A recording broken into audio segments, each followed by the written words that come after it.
ಸರ್ವೇಭ್ಯೋ ನಮೋ ನಮಃ. Welcome to Isha predictions. ನಾನು ನಿಮ್ಮ ಈಶಾ.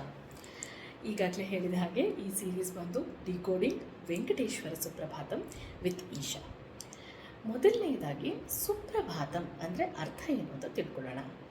ಸುಪ್ರಭಾತಂ, ಸು ಅಂದರೆ ಶುಭ ಅಥವಾ ಮಂಗಳ, ಪ್ರಭಾತಂ ಎಂದರೆ ಮುಂಜಾನೆ, ಬೆಳಗ್ಗೆ ಅಥವಾ ಪ್ರಾತಃ ಕಾಲ ಅಂತ ಹೇಳ್ತಾರೆ.